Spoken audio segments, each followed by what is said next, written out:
welcome to the show where we share the stories of the many who intersect with our healthcare system but are rarely heard from. My name is Kevin Poe, founder and editor of Kevin MD. Today we welcome back on the show Jeff Anzalone.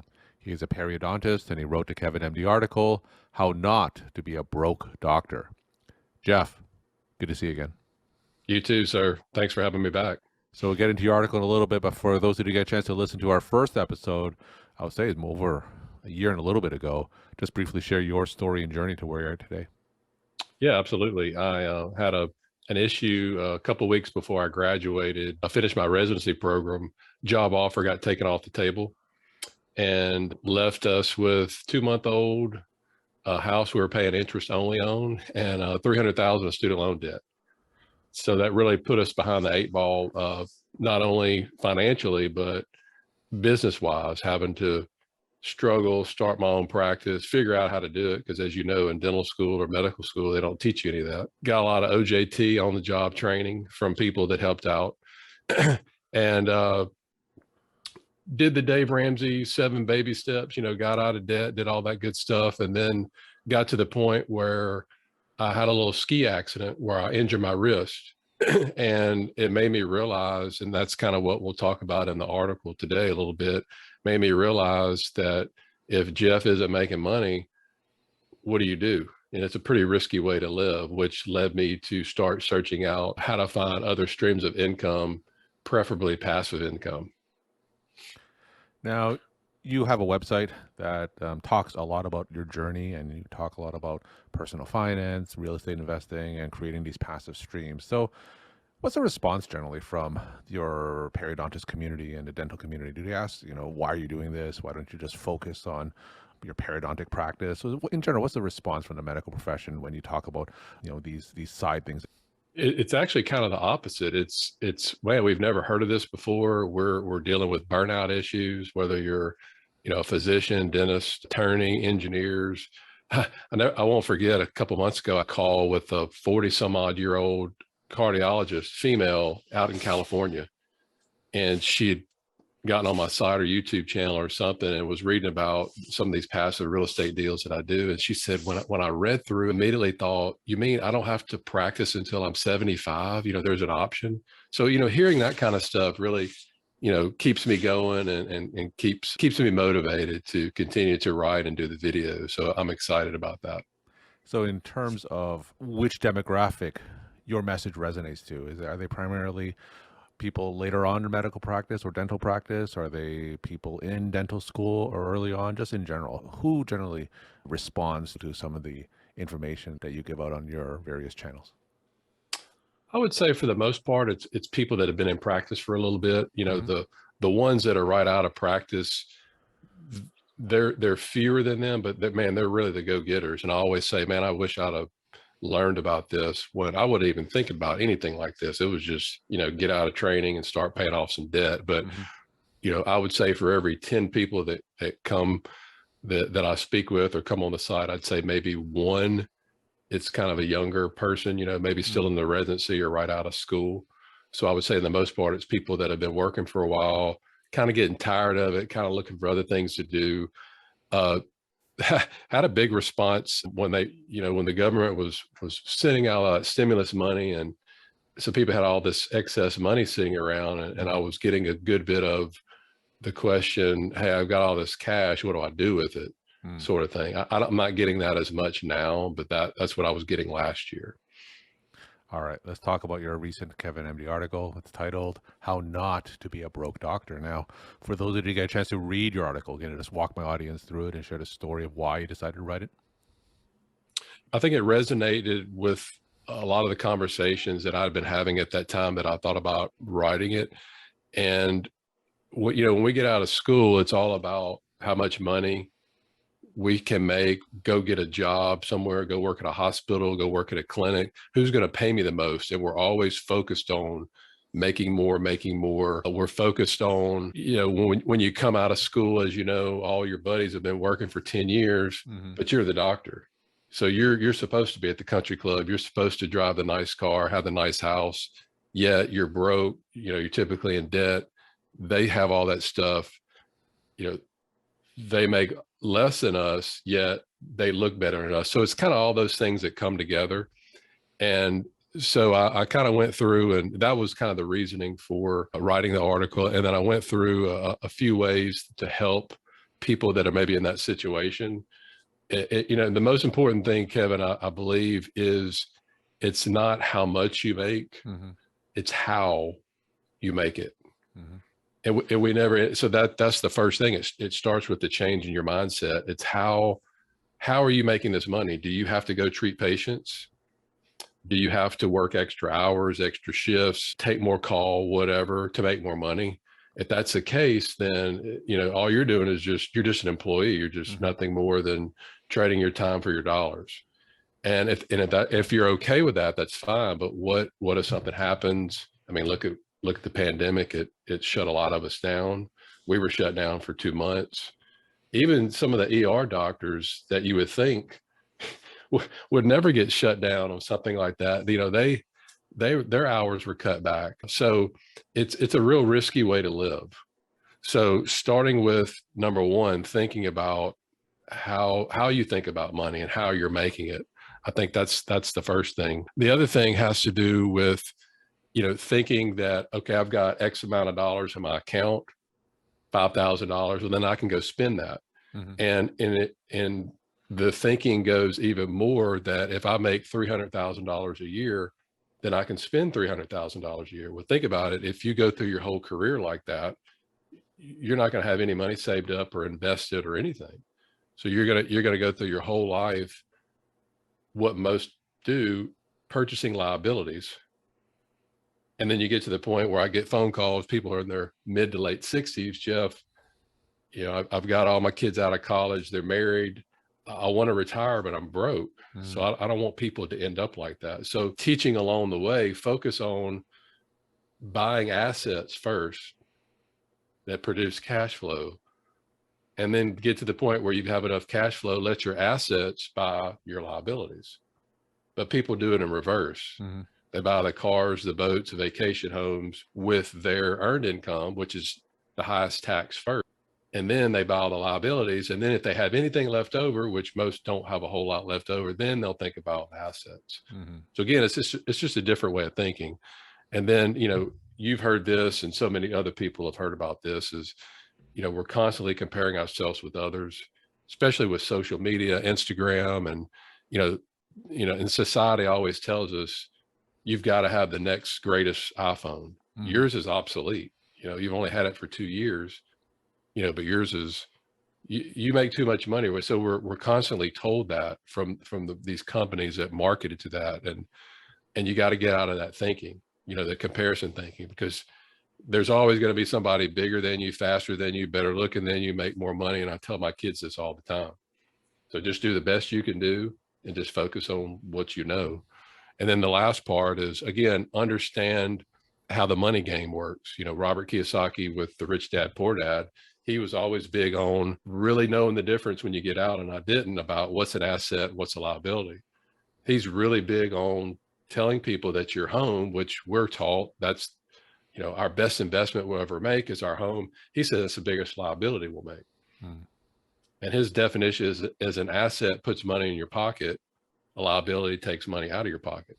Well, unless somebody's renting from you in your house, it's taking money out of your pocket, as sure. With maintenance and taxes and all that other stuff. So those are really the 5 ways that I kind of went through in the article about, getting out of that broke mindset of being a doctor.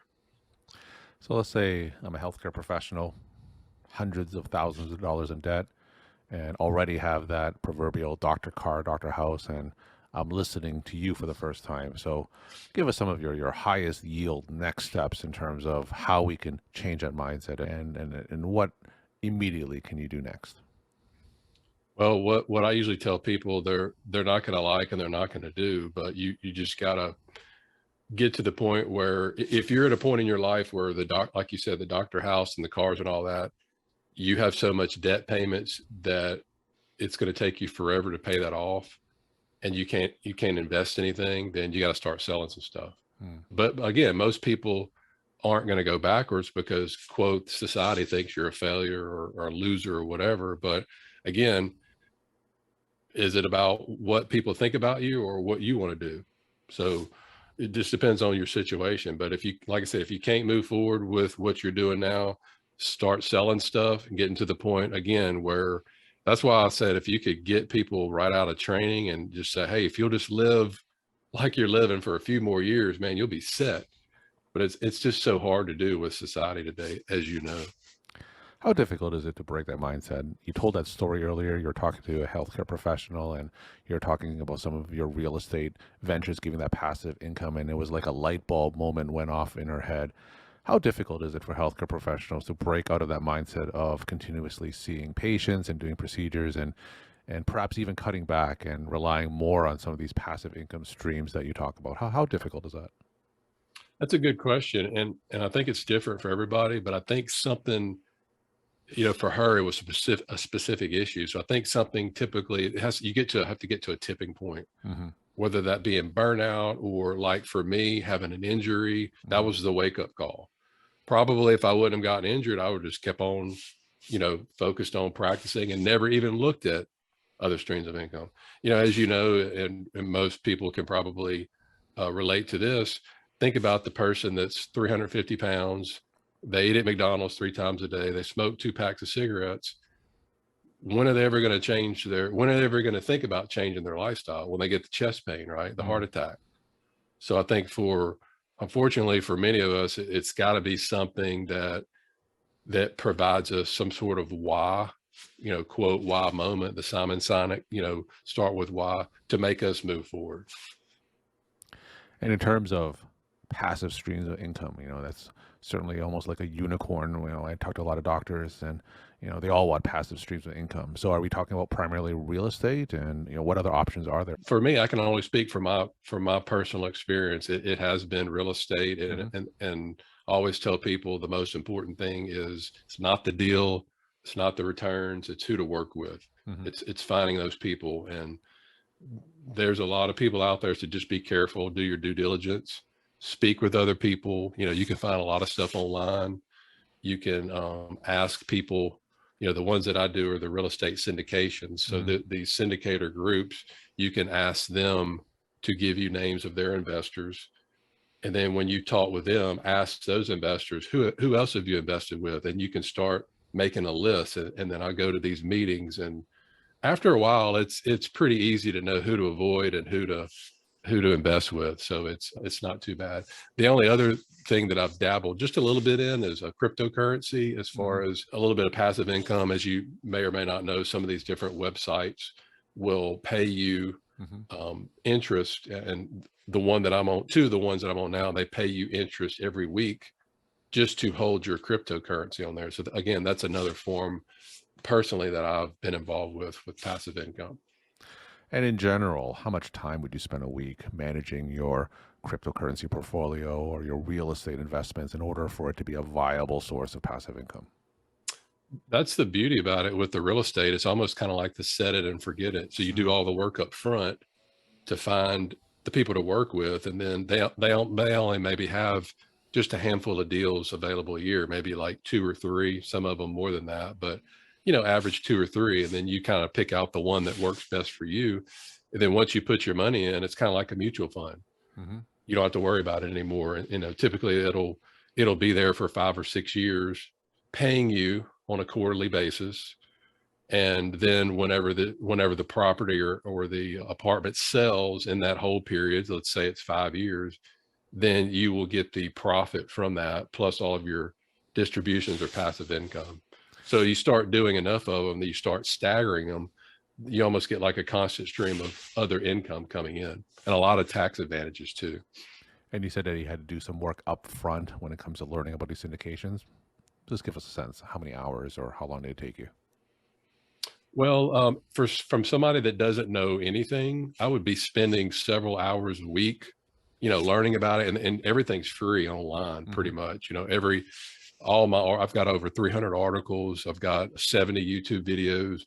So there's plenty of people like me out there that have this kind of information for free. So think about it. If you spend 30 minutes a day going to work each way, well, there's an hour you can watch a YouTube video or a podcast or something and just do it to the point where you're comfortable with it. You're comfortable with what the terms mean, such as cap rate, net operating income, things like that. Kind of like in medical school, you Hmm. get comfortable with the terms. And I would probably say if I could do it all over again, I would find somebody in my area to mentor me. And I did find somebody, but find somebody and they can really help. And people love to teach other people, I found. So find somebody that can mentor you, and then you can kind of figure out which direction you want to go. It's just a fun process to do. We're talking to Jeff Anzalone. He's a periodontist, and he wrote the Kevin MD article, How Not to Be a Broke Doctor. Jeff, you mentioned that there are some resources that clinicians and people in both the dental and medical profession can look at to learn about some of the tips that you're talking about, learn how to create these passive source incomes, and learn how to change their mindset. So, what are some top resources that you would recommend for people just listening to this podcast and just starting out in terms of changing that mindset?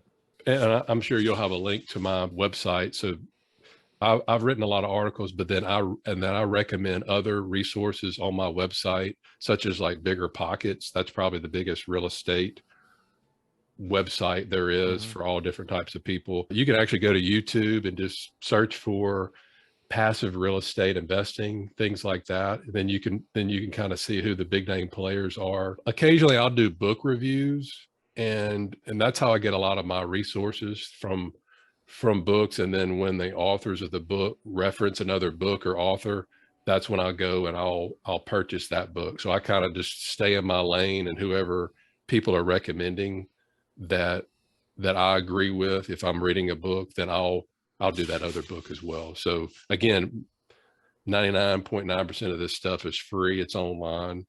So it's almost like once you start going down the rabbit hole, it's Hmm. really easy to keep going down, as you know. And my final question, what are some of your take home messages that you want to leave with the Kevin MD audience? I would say the main thing is, again, going back to the mindset, the something called the cash flow quadrant that Robert Kiyosaki um, talked about in his book Rich Dad Poor Dad. And you can actually just Google cash flow quadrant, and once you see that what that is, where you stand on there, your employee, self-employed, you're a business owner, or your investor, and once you learn about that, and that is basically how people make money, and that should be people's wake-up call to what they're doing. They're either an employee or they're a self-employed person on the left side of the quadrant, paying the most taxes, trading time for money. And your job is to get on the right side or the rich side where you have your money working for you. Jeff, thank you so much for sharing your time and insight. And thanks again for coming back on the show. Thanks for having me back. I enjoy it. Thank you, sir.